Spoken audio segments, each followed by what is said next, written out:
Radio check. Loud and clear.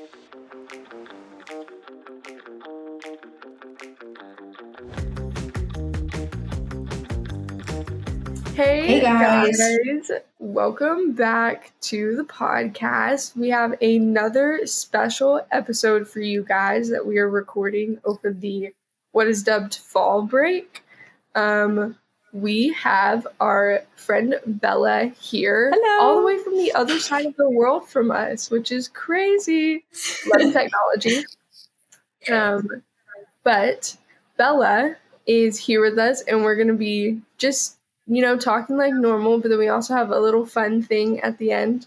But we're going to let Bella just kind of introduce herself, how you got into F1, how your journey has been going as like a fan, but also trying to make a career out of it and like studying it for school and stuff. And so the floor is all yours.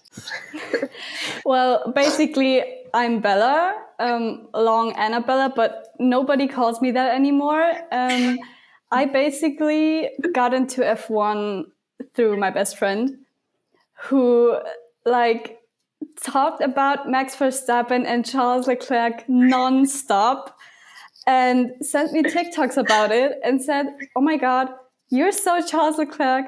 I'm so Max Verstappen. You should start watching too." And I wasn't the biggest fan of it at the start, like not of F1, but like the idea of watching. And she didn't stop sending me those TikToks. And so my For You page got full of F1 TikToks. And then I started little press conferences. And for example, the one with Lando and Daniel. And I think that was it for me. Then I was totally in it too. And my first race I would have watched would have been Imola last year, but that one fell into the water. So my first race I watched was actually Monaco. Most boring race ever. Oh, for real. But the rain made it interesting, and I don't know, I got hooked, and so I became a fan. And when I realized I don't understand much like from the start, I thought, wouldn't it be fun to kind of explain it to people, like be a content creator? And I had that idea in summer of last year. And if you know me, my Insta is Let's Talk About Speed. I haven't been around since then. I started my Insta in, I think, March this year, because I'm a perfectionist, and like I had to create the whole idea and what I want to post and stuff like that. And it took me 6 whole months or more, I don't know, until that idea was perfect. And here we are. And I don't know, it's been kind of a ride since then. Yeah. I mean, you're killing it. You guys should definitely need to check out like her feed. It's so visually stunning. I like sit and just like look at it sometimes. But let's talk about speed. Is how we met Bella. We are in our infamous group chat. It's gone through so many different cycles of names. Right now it's Ill Presentation. It was Goof Night at one point. It was TikTok. It was like 10 names at one point. Yeah, TikTok something racing team. And so that's how Bella came in. And then we just kind of all, we were during Ivani's semi-transition to the dark McLaren side. Yes. We just started like sharing ideas, and now we like the three of us have like 2 group chats between one another. And so it's just all around good vibes. And yeah, Bella definitely brings that. We haven't really talked about our content creation journey, like the 2 of us on here. And so, but like you being here, and you, not saying that me and Ava don't put in as much effort and everything into ours, but like you sat on your account for 6 months longer. You've had the idea for over a year ago. And so what has been the part that you've seen that's like the most impactful for you, like putting this content out there, and how it's helped you as like a content creator or like as a person? Does that make sense? I think it makes kind of sense. Okay. I'm just gonna answer how I understood the question. Yeah. So For sure. basically, as a content creator, what I like to see the most is people texting me. I'm a person, I always look in my requests because my Insta is kind of bugging. It doesn't show me the requests. Yeah. So like once a few days, I look at my requests and I have people saying that they made new friends through me. They see an F1 friend in me through my account. They got to understand F1 better and they didn't feel judged. They have a safe space. And as a person, to me, that's, I don't know, it feels like I'm doing something that's meaningful and it kind of gives me a purpose. I don't know. I mean, I'm mostly doing this to kind of create a portfolio for myself because I want to be a journalist one day, a sports journalist. But seeing that, I don't know, it's just, it's like the tip of the iceberg. It makes it so much better. And that's kind of the highlight for me, making this account, keeping me on creating posts, posting for my followers. And for example, yesterday, a follower asked me what I think about the idea of making a group chat because she doesn't have any F1 friends. And the first person she thought about was me. And that's just unreal for me. Yeah. That was definitely like a big part for me too. Like this lore about the group chat, I started it. I made it. So, cause like, so I used to, if you've seen my content from the very beginning, I used to do this whole thing where I'd ask different like F1 creators and stuff what their predictions were for races and stuff. Why and don't you so do that anymore? I love that. I should bring it back, but I don't know. I kept forgetting to text people before races, and then well, now we've learned how to people. we've learned how to set automated texts on our phones. So just text yourself. Who knows? It might come back. But yeah, so that was how I met Cass and Bella both, because I put them in that group chat. And then here we are. Yeah. We're trying to convince Bella to come to the US now. But we're also more difficult than you might think. We're trying to plan a trip over there. So that's also happening. Yeah. Anyways. So that being said, and like you using Let's Talk About Speed to kind of like build a portfolio and to carry into your like career, you got to do a really cool media opportunity not that long ago where you got to be like press and like interview and at your local track, and we were extremely jealous. Just like, and I know like the rest of the group chat probably, like I can say for them, they were like proud of you and everything. Just because it's such a great opportunity. Women in motorsports, let's go. But so tell us about that opportunity and just how that experience was for you, kind of how it came about, what you got to do, maybe as much as you want to share, just so everybody can kind of get the understanding of where you were going and doing with this. Well, basically, I'm a journalism student, so every semester I have to do a kind of practical work. In the winter semester last year, I had to do what's it called? I don't even know what's it called in German right now. That's embarrassing. But an article. God. Okay. There we go. Like a kind of article type, and that's not important right now. But in the summer semester, like the last semester, I had to do a research project, and I decided to do it on speedway racing because at my hometown there's a speedway track, and the race was this year after a pause of like, I think the last race was in 2019. So I kind of thought that would be nice, especially because it would be a nice opportunity for my career choices. So I contacted the people that were responsible for speedway racing in my local town.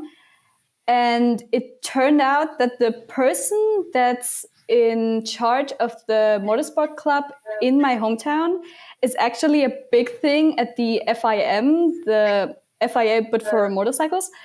And when I did my interview with him and talked about his motorsports club, he said that I could get the opportunity to join him at a race in, I think it was 21st September, I don't know.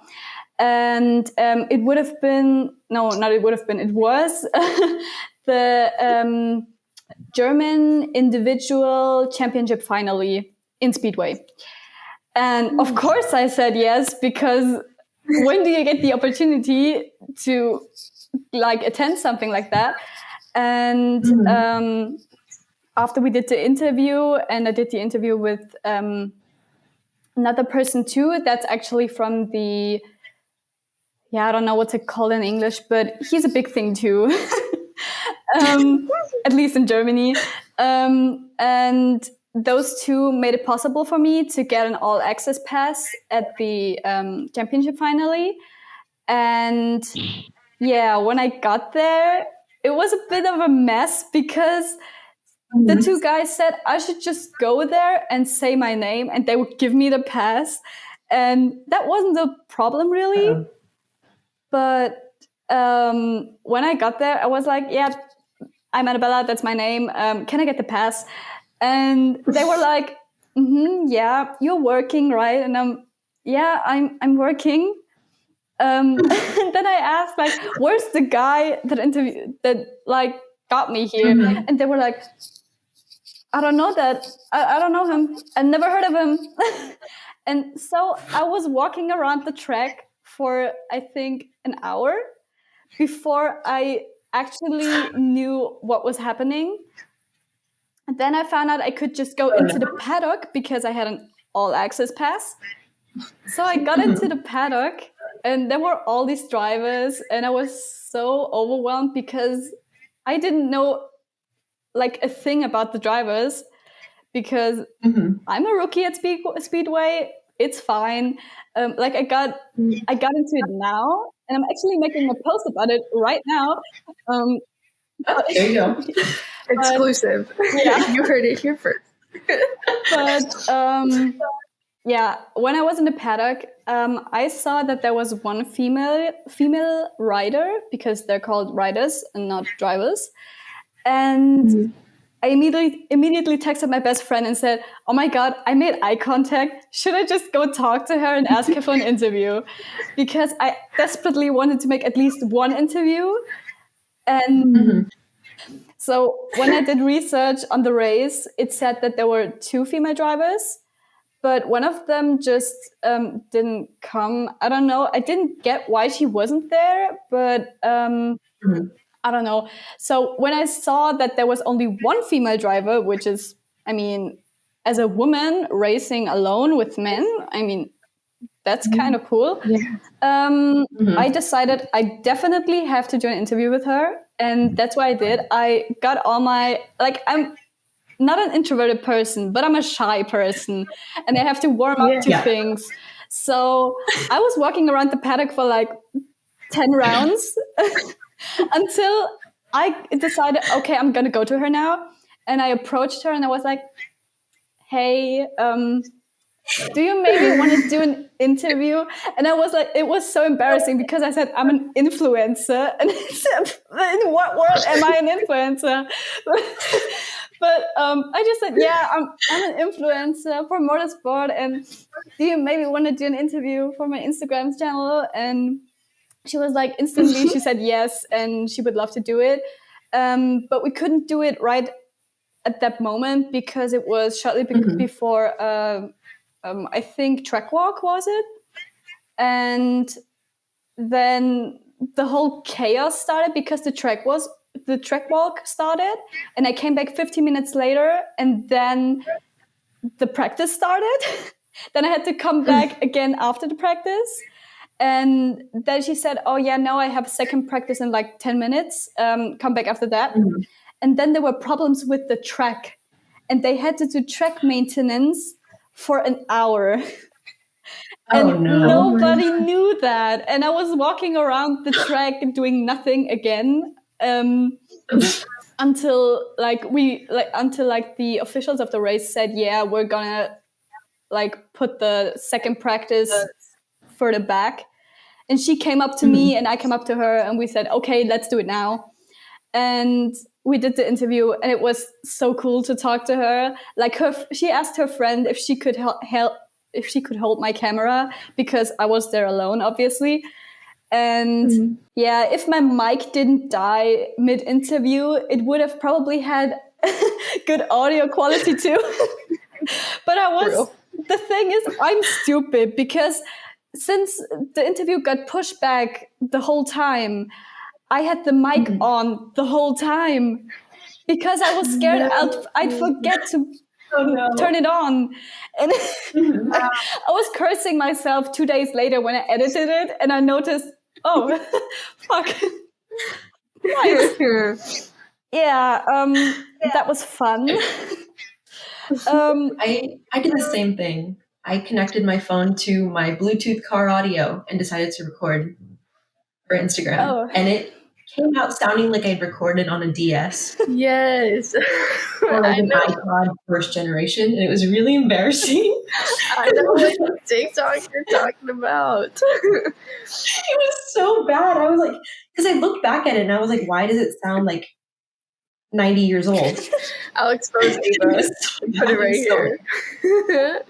In case you hadn't seen it, it's this, she's underwater.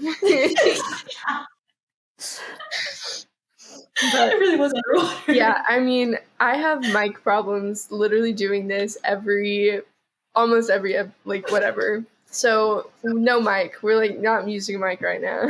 We're using my computer.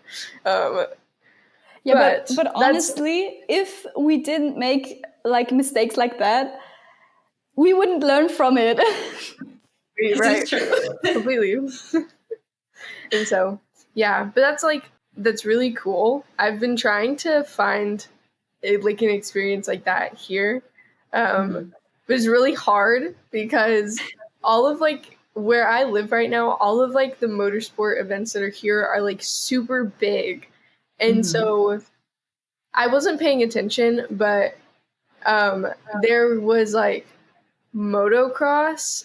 One of the motocross finals for the United States was 20 minutes away from my house. And I feel like had I been more prepared, there would have been something that I could have done there. But I know nothing about motocross either. Yeah. So, well, I didn't know anything about Speedway either before I attended the race. And I got the opportunity because I knew the referee of the race. That was the person that invited me to the race. I got the opportunity to watch the race at race control. So where all the buttons are and stuff. And I had my personal, I don't know what to call it, but he explained everything to me. When I had a question, he immediately answered, not during the race, obviously, because he had to be concentrated for that. But before, we yapped about everything and he explained everything to me. And I think now I'm a good expert. There you go. Yeah. Yeah. I'm sending emails left and right trying to find something. Oh, the podcast requests for Vegas are due by the 18th. Send it in. I'll be there. I know. Yeah. So that's super cool that you have that experience. And now you have that connection.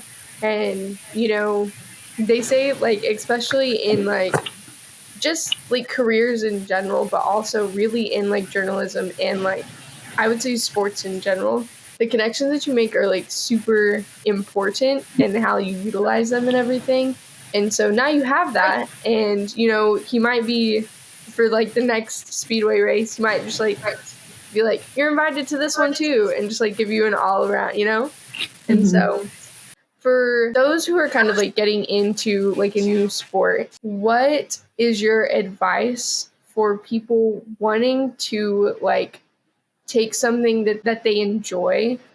Because like I enjoy watching racing, like I enjoy watching F1, and I've like turned it and made it into this thing where like podcasts, Instagram account, you know, like TikTok.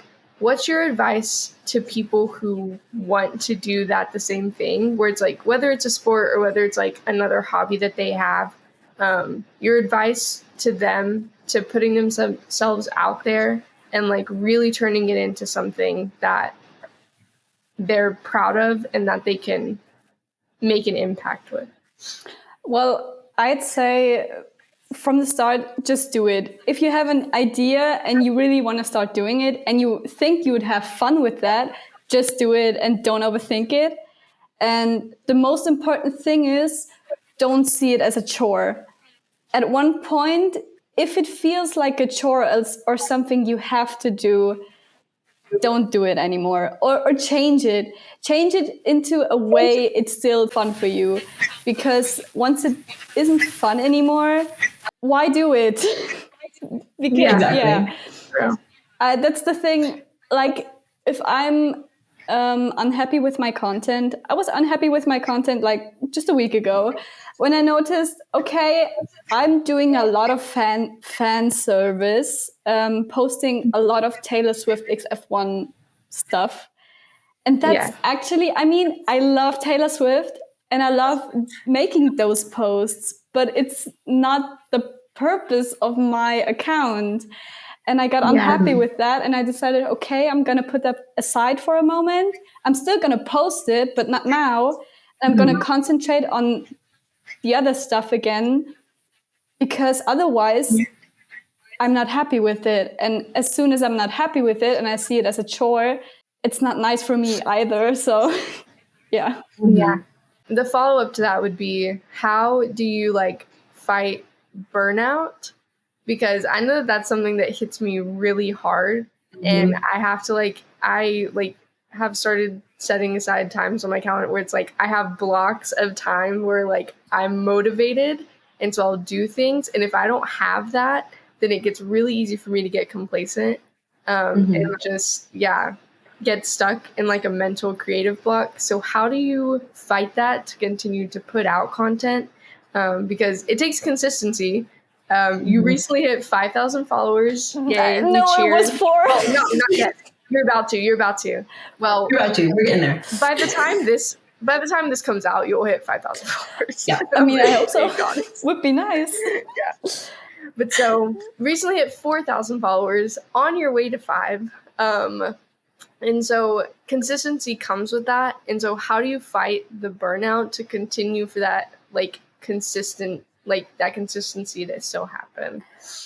Well, it was hard for me to find a rhythm to post at first, because I thought it would be fun to post every fucking day. That's stupid. If you think about making an F1 account or any account at all, don't post every day. Don't do that. Because I started out with posting every day, and that almost got me to a burnout. And then I realized, first of all, I had exams, so I had to stop anyways. Like in July, I think I posted once a week. I felt bad about it because I love doing content, but I had to pass my exams. That's more important for me personally. Yeah. And I lost followers. That's, I mean, I can live with that, but I can't live with failing my exams. So what I do to prevent burnout is mostly only create posts when I really have the time, and I don't pressure myself into making posts anymore. Like, I think I found a rhythm now. I'm posting every 2 days.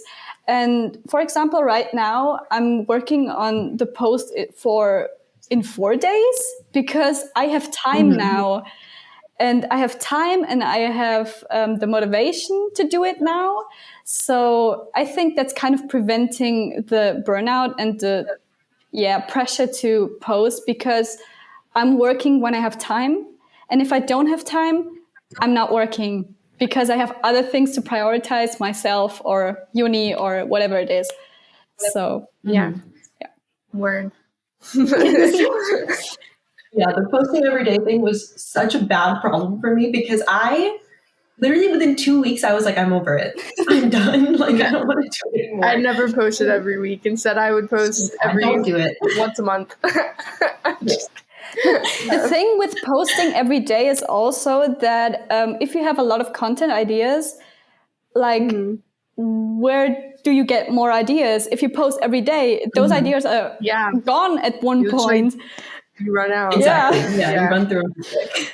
Yeah. I recently discovered, like, I remembered that I had a preview app on my phone because 14-year-old Cassidy with an Instagram was so set that she was going to be an influencer before influencers were big. So I had, like, a preview account to preview my posts. I also used to run a couple of fan pages, so I would also use it for that. But I rediscovered it for this account. And now it's like, I started planning things in advance and I can move my little like posts around to the order that I want them to be in to visualize what my feed will look like. And that's been revitalizing because my feed is all over the place at the moment. I like the templates and stuff that I have, but they don't really like sit well together. There's not a pattern and it's bugging me out just a little, but it's fine. We'll fix it. I gotta be honest. I can't guarantee you. I gotta be honest. With my posts, I have that one template like of the beige background and the orange text. And if you see that post, you know it's me, and that's nice. And people told me it's nice, but I hate it. Like seriously, I don't like it anymore. But the thing is, I've been trying to find like a new thing, but I'm not happy with any of it. And I don't think I will be happy with anything other than the thing I have now. So I'm just sticking with it because it's also kind of my brand, if you can call that. Yeah. So, but it's I just got a color scheme that deviates a lot actually, but I'm like, if you look at it, just all like different shades of pink, and then there's like a couple purples and blues in there, and then there's one green. I don't know where that came from. But you know, it's there. I try to get like the series at least the same. The goal right now is, so my race weeks are like the flags. Like when you see the little flag, you know that's like my race week. So those are gonna stay. And then I have like my little scrapbook for different things. There's not really a set thing for like the scrapbook, but then I'm trying to like add in more like reels and just general content where it's like when you insert like where it looks like sporadic, but it's also like kind of not, if you know what I mean. So like even if I didn't post my race week post, you would still know that it's me. That's where I'm at, 'cause it's really hard because race week is the only thing, like race week is such an easy template to do, and the rest of it is just like, dang, I gotta find something else now. Canva's like a copy of a copy of a copy of a copy. Exactly. Of like No, literally, I take the last one that I make, duplicate it, and then change whatever. And that's why I've one of my posts that I made, I think my Belgium post for Spa, the date was wrong. I know the date was wrong for another one too. I had that too. Always do that. And Cass always DMs me. She goes, "How tired were you when you were making this?" And I'm like, "What did I do?" When I did my post for Monza, I think, or no, it was the Netherlands, and it was like the first race of the summer break. and I had the right date, but the wrong month. So I said September instead of August. And my friend sent me my own post and said, don't we have August? And I was like, I'm too lazy to change it, so I don't care. Yeah, and at that point, it's already like been on the feed. And if you take it down and put it back up, you'll lose like the engagement is wrong. And so, that's, I mean, thanks for sharing your experience and just everything that you had to say for not only people who might want to be just content creators in general, but also looking to get into sports and sports journalism. So it's very, very much wisdom going on in here. You're welcome. And so it was a pleasure. That being said, now we're on to the more of the good stuff because like there's mixed feelings, but since our last episode, Daniel Ricciardo has been removed from the grid and Liam Lawson is back in his place, literally repeating last year, which is kind of crazy. I like Daniel Ricciardo as like a personality, and like he drove really good when he was with Red Bull. He was like third in the constructors, second in the constructors, but of course that was like following off the tail of Sebastian Vettel, and so. And I would like to see him as a commentator, but like people were telling me that they've like cried over Daniel Ricciardo being forced off the grid. I have not. I haven't either. Putting that out there. I completely see. I was like kind of sad, like seeing like Kim Illman's photos of him leaving the paddock at like 1 a.m. I was like, that's kind of really sad. Actually, he's been here forever. What got me for a split second was the Lando photo that he put, where it was like Lando knew, so he was the last one to go see him. I was like, okay, that's kind of sad. But the rest of it, I was just like, aw. I think what made it more sad than it actually was, like it was sad, but what made it more sad is that they like dragged it out for so long. Like everybody knew he would be gone from the start of Singapore. And then they decided to just drag it out for so long. It was so unnecessary. Yeah. Right. And they didn't tell anyone. Like it was like internally decided, and like, you know, of course people have been like guessing, like his form hasn't been like the same since whenever. But it's like, I do think that, like, you know, drivers get, especially the ones that are like leaving or something, they get like a send off or whatever. We missed it with Logan Sargent, where he was just like, I mean, his send off was like his $3 million crash, but it's beside the point. That picture was pretty bomb. And so, crazy. Logan Sargent, I'm sorry. Please, can you come to IndyCar, be on the podcast? We'll have. I'll wait. Whoa, we'll get to that in a second because woohoo! I have. But yeah, Daniel Ricciardo really didn't get that, and you know, with somebody who was in the sport as long as he was, and who was up there for a while, and was like really in championship contention, like Red Bull did him dirty. Like I'll say, and it's so interesting because at the Singapore Grand Prix, Ava and I realized last night that we never did our Singapore recap, so we're doing we have to touch on that. We can't really say like last episode because there was no last episode because we didn't do a recap. Shows you how our fall break has been going. But in the Singapore Grand Prix, Lando won. And he had the fastest lap until the last like 2 laps when they pitted Daniel Ricciardo for softs, and he took the last lap from Lando, and the implications that could have, the repercussions that could have, could be insane. If the stars align, the World Drivers' Championship could come down to one single point. And where that point came from would be the Singapore Grand Prix when January, and so it's kind of, but that and Max said some cheeky tell Daniel I said thank you or whatever, and Daniel Ricciardo was making jokes I'll get a big Christmas bonus if he ends up winning or whatever. I saw that post, and I was to my friends, if it was really 1 point, if Lando loses by 1 point, I'm the biggest Danny Rick hater ever.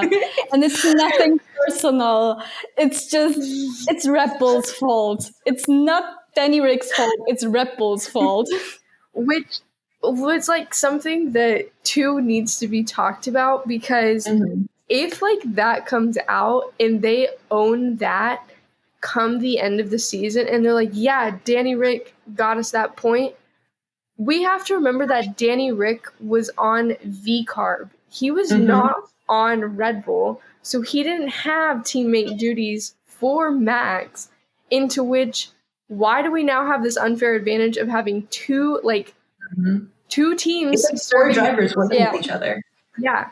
But and so essentially it's a little pack that they have that the call might have not directly come from Christian Horner to Daniel Ricciardo, because one team principal can't tap into another team's radio, but it's their it's their JV team. Yeah. That's what Carb is to Red Bull, and that's saying something. Everybody was hating on Zach Brown after that race for being oh, Red Bull is essentially he was saying they were cheating, which everybody was saying McLaren was cheating for a different reason, but he's not wrong. Why? There should not be the unfair advantage of having 2 teams with, and so it's 3 other drivers to help back up one driver. Yeah. It's crazy, but yeah. And it also kind of relates to the whole Yuki not being promoted thing.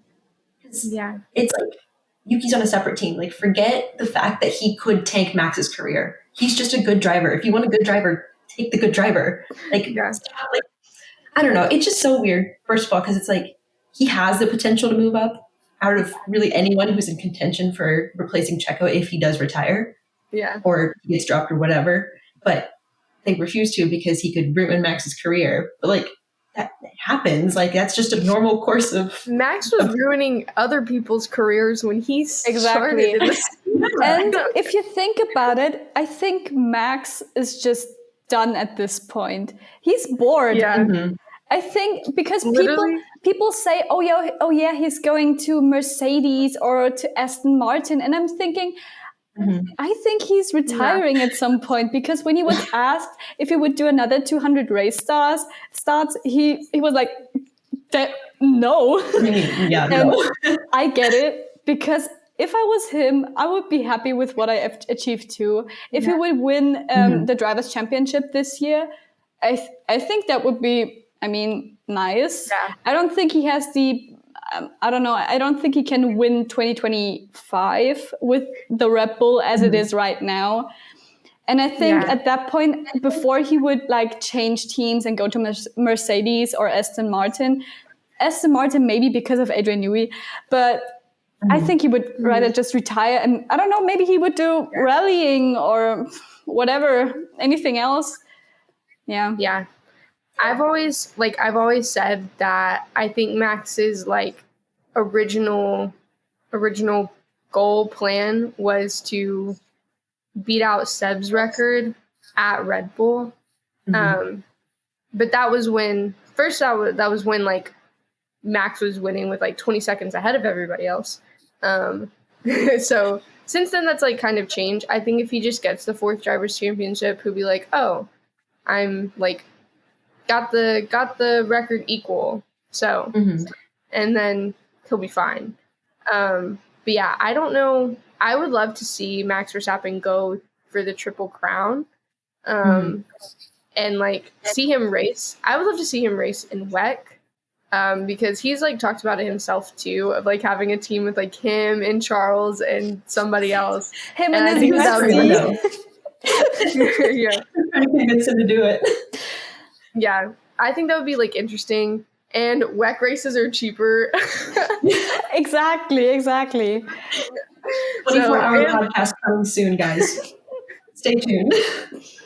Yeah, and so yeah. I don't know. It's interesting, and especially since like the FIA in Singapore, Max, like, did he get his community service for Singapore? Community service? Did he get it? Maybe. I think I can't so. remember what they had him doing. I don't know what they had him doing, but like, didn't he get punished like for it in Singapore?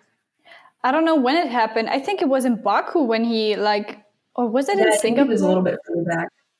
I mean, I just don't know. remember that like he said those swear words. I don't know. No, it has to be in Baku because in Singapore he refused to talk to the journalists on media day, and then he went outside. Yes. So it was in went Baku. outside, and that's where I was getting to. I was like, so in America, like that is like considered for sure a swear word, and if you say it in the wrong settings, it can be offensive. It's like just common language, and it's like that's how like drivers express themselves. You literally see it when you like watch their little careers growing or whatever. They're like all like swearing whatever by the time they're like in their teens. Just have we seen Yuki Tsunoda's radio feed? Have we seen them? But no, what I was the thought that I had was like literally Max called the English is not my first language card. That was so funny. That's I was like, dude. Like, as a person that, like, English is not my mother tongue, obviously, it's German. And I'm just saying, if I do anything wrong in English, it's because it's not my first language, because... Exactly, he's not wrong. Yeah. And so, yeah, that's like... that was so funny to me, but I think that, like, that would be, like, just what... Because Max is obviously there, like, he just wants to drive, he just wants to race, he's, like, just wants to have a good car and just do what he's doing. Like, he's not need somebody to be like, oh, no, you can't say that. And I think that's, like, ultimately, if he has any plans of leaving, that would have been, like, the turning point of, like, yeah, I'm actually going to leave. And, like, it's even spread to, like, other motorsports. Because I think, it was, like, a two-wheel race. So, like, motocross or something. Where, like, somebody over there was, like, refusing to talk to the press because they were still governed by the FIA. And so they were like, the FIA said that we can't swear. And they were like, and the journalist was like, but that was only F1. And he was like, nope, it's the FIA. So I'm not saying anything either. And so you're starting to like see the effects of it and just like how much effect the FIA has, because the FIA manages motocross, manages WEC, manages Formula E, manages Formula One and all of its series. And so, yeah, I think that and that could be like bigger implications of like whatever. Yeah. So, it's also just like Max is a grown adult. Like, oh, he said a cuss word. Like, okay, like, if you don't want like kids hearing that, like I get it, whatever. Censor it on stream or something. Give me an F1 Kids TV broadcast every single race. Exactly, for real. But, like, the whole like community service thing was so like, what? Yeah, for real. It was like, what does he have to do? Like, does he have to clean the track or what the fuck? He becomes a marshal for a race. He's just sweeping off the track. Red Bull was like living it up though, because they put him on that little like cleaner thing, the Zamboni thing. Yeah, he was just like driving around. But so yeah, I don't know. We live in exciting times, and this is probably the most action that Formula One has had since 2021. Yeah. So, yeah. I mean, maybe 2022 at the start. Yeah, But when like it was between him and that turned Charles. over pretty quickly. Yeah, Can't- unfortunately. I wonder why Ferrari. But Speaking of which, Bella, you got to go to Monza. Yes. yes. Talk about How that. can we forget? How was rushing the track at the end? Like, what was the Yeah. experience like doing that? I like, okay, the thing is, we were general admission, so the race experience itself was not that great. Yeah. But as soon as we realized the gates that opened to the track invasion were directly next to us, we were hyped. Like I missed Charles winning and like the last 10 laps because I was going to the gate and we were standing there cramped with a lot of Italian men and not the good ones. And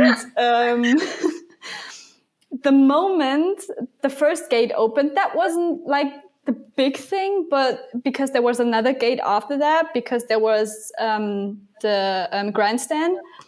But like when the first gate opened, it was already my heart. It was beating fast, and then we were standing between the two gates next to the grandstand, and I was fastening my jacket around my belt, and I had my phone connected to a power bank, and I had that so close to me. I was so scared of losing anything because I knew once the gate opens, you run for your life. And once Charles won, first of all, the moment Charles won, people were screaming, people were crying, people were hugging. There was so much happiness and so much excitement. And then we started singing and stuff was just great. And the moment the gate opened, I think that's one of the happiest moments I've ever experienced in my whole life. Because the moment the gate opened and you were just pressed through it, as like, first of all, that was horrible. I was scared of being tramped over like the whole time because I'm small. And this was there were so many big Italian men around me. But the moment we got out of the gate and people in front of me started running and I could start running too, I can't explain how that felt because it's just, you have to experience it. The moment you know, okay, I can start running now and I'm gonna run all until I'm going to the podium. Yeah.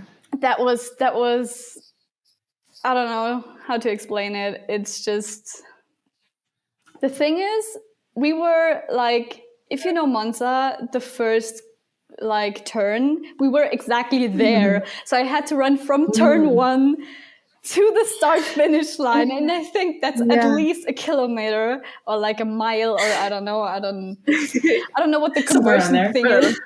But like people were running around, and the most annoying thing was when people were just walking because you had to go around them. And then I lost my phone almost. Like it fell to my chest and it was like,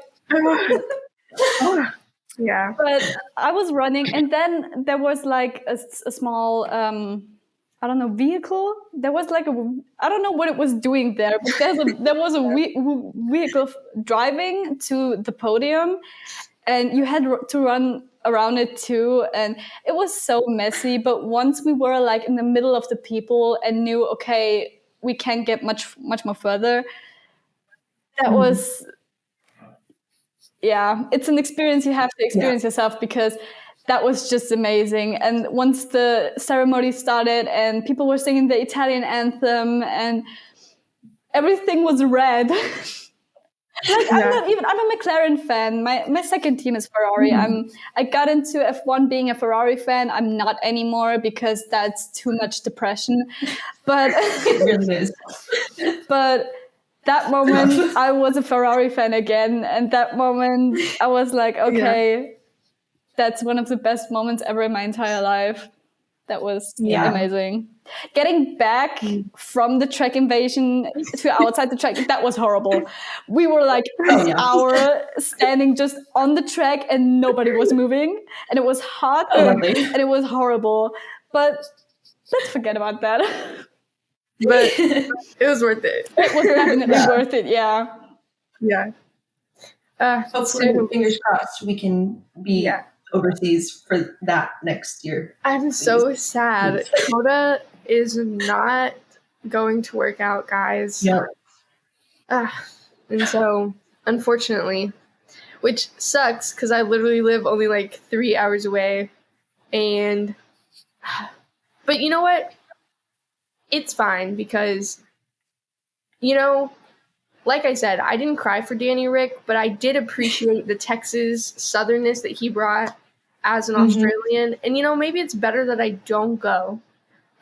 Especially since, too, Logan Sargent no longer on the grid. I'm calling this a protest.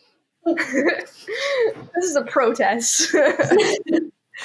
Not because I'm financially unable to protest. But that being said, Vegas GP is coming, and I got GA tickets because the US literally takes so much advantage of capitalism, and so does Formula One. I paid way too much money for those GA tickets that I should have, but I've been saving. It's fine.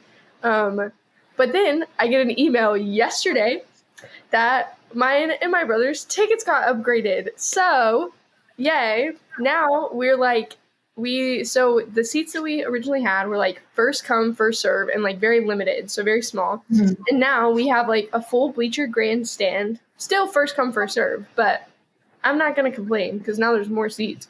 But then the food is also included. There's like access to like special fan zones and just like a bunch of extra stuff that's really cool that I got that I didn't have to pay for. And like this ticket is worth double what I paid for my other ticket. So it's a win. There you go. And even though I'm unemployed, I'm taking that as a sign from the universe that I still need to go on this trip.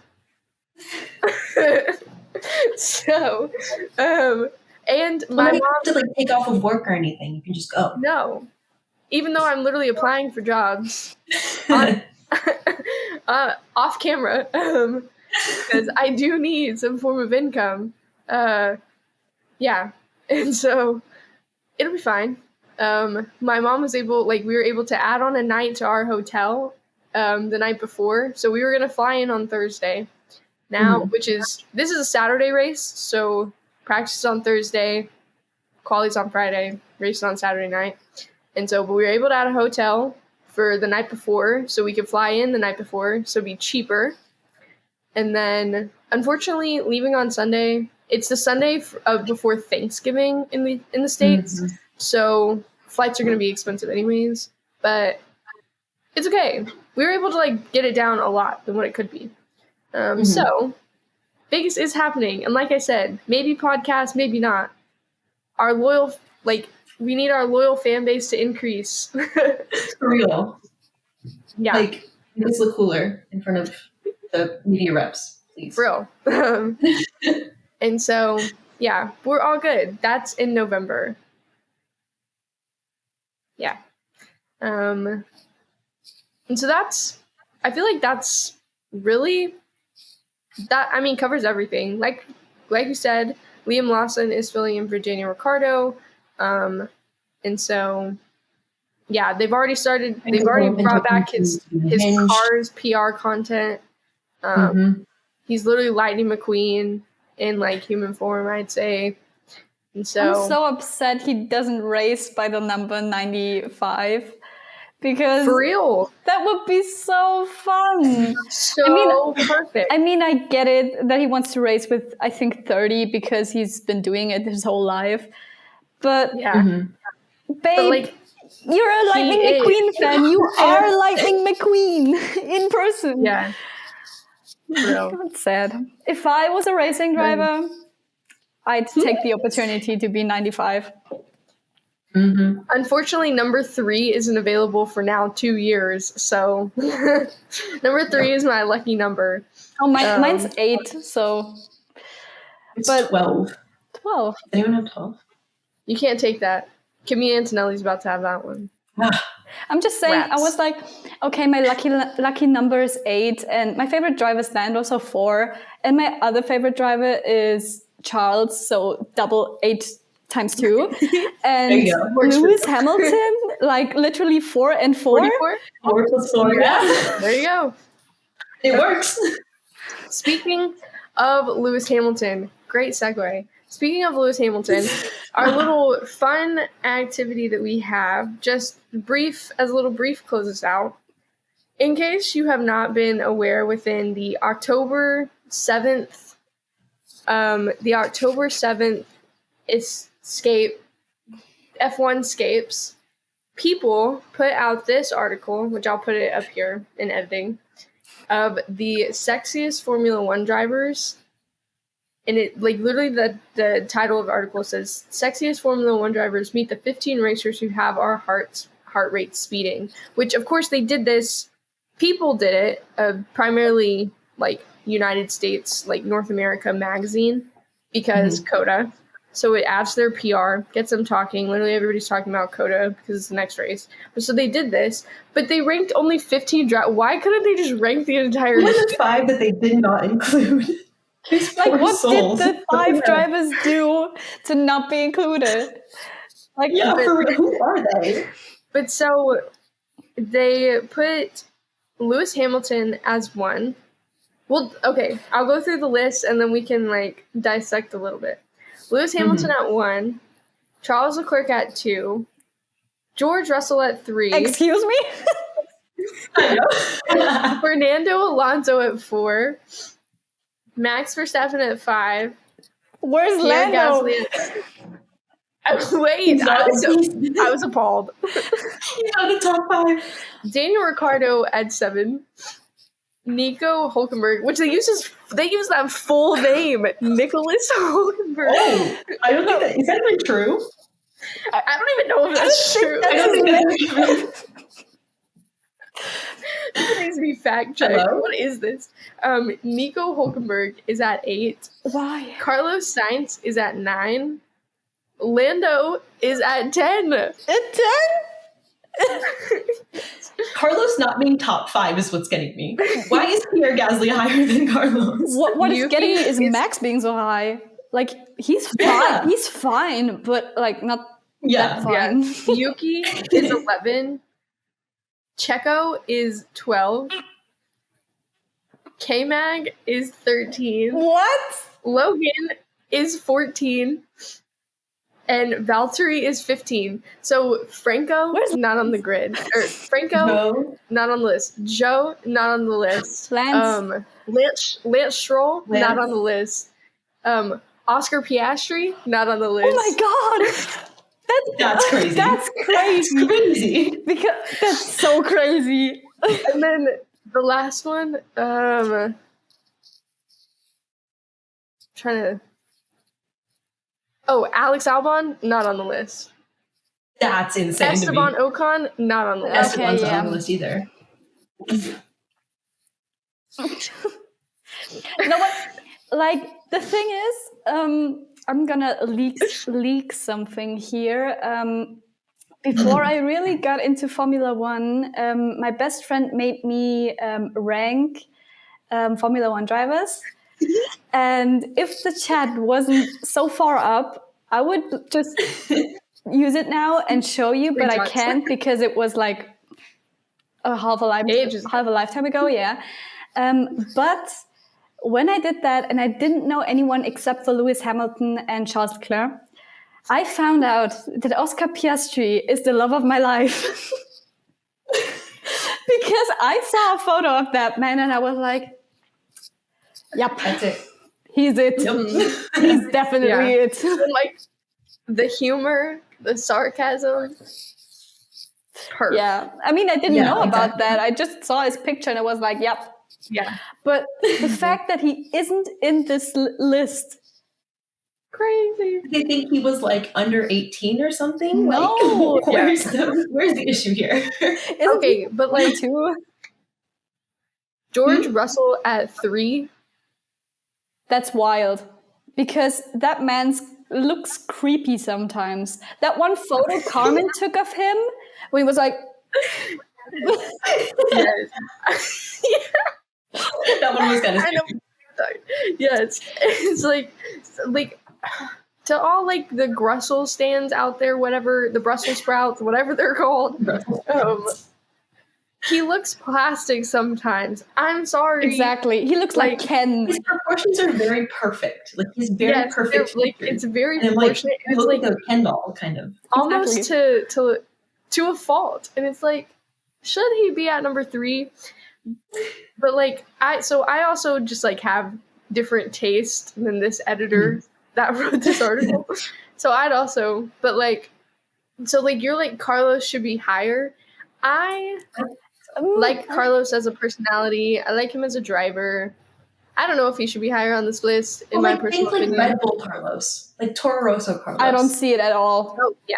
No, I don't even see that. No, I don't know what it is, but Spanish men don't do it for me at all.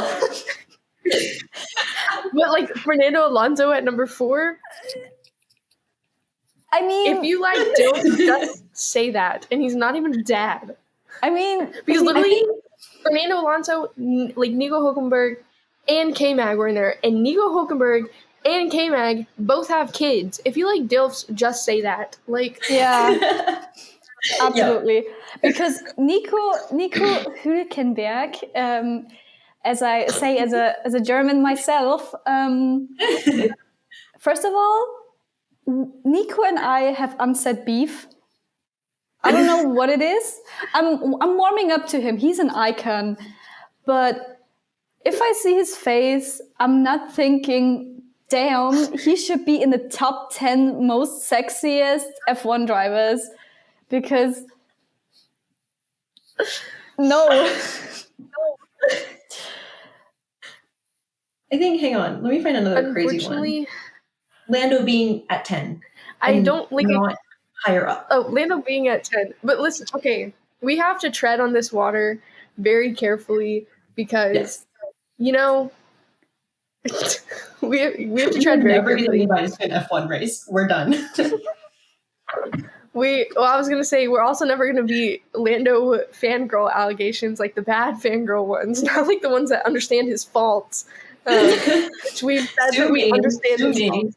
But you can't lie. The man is pretty to look at. Why is he at number 10? I can argue like a 5 or 4, if not anything. Can you show me the picture they used for Lando? Just because sometimes it depends. If you like the beard, if you don't like the beard. It's a good picture. I mean, it's fine. Yeah, okay. There's better pictures, but it's not bad. It's not bad. But it's like this. Unfortunately, People magazine. This is not helping the allegations that Americans don't know, like they don't appreciate F1, because this is a terrible ranking. Just maybe not terrible. I don't know. Okay, this is a really bad photo, though. That is a bad photo, but is Checo? Are there any good pictures of Checo? I'm thinking of the one where he's in front of the mirror and he's like... Sexo Perez. Yeah, I could definitely be a Checo impression with that, as we already found out. But add him to the list too. This editor should really just say that they like DILFs because Checo is also a dad. Why is Logan 14th? He should be higher. He should be number 1. This is an American list. Exactly. For freedom. I'm not even American, and I'm saying... Valtteri is such a random pick. Like, I get it, but also I'm like... Huh? Yeah. Which... This article is how I found out that there's been IndyCar setbacks for Logan. Because because it literally says, and his plans to join IndyCar have recently hit a snag. Anyways. My favorite thing is Pierre's little like blurb talks about Kika more than it talks about him. Kika's an icon. It's like literally one look at this Frenchman's Instagram page and it's easy to tell he cares about most his girlfriend Francisca Gomez and of course his career as a driver. His last what about post, his dog? His last post was like Kika, Kika, Kika, Kika, the dog, Like, Kika, Kika, the dog. Which, mad respect. Yeah. I wish. I have never been on the receiving end of that. I think none of us. Also, like, too, like, this was obviously written after the Daniel Ricciardo thing, well after Logan Sargent being dropped off the grid. But why so is Logan in there? That's what I'm saying. Why is Daniel Ricciardo in there? Where's Franco? We need an updated list. Yeah, throw Franco on the list. The descriptions are so funny. Like for George's, it's literally standing at 6'1" with hair coiffed by the gods. Huh? It is literally not helping the American Formula One pace.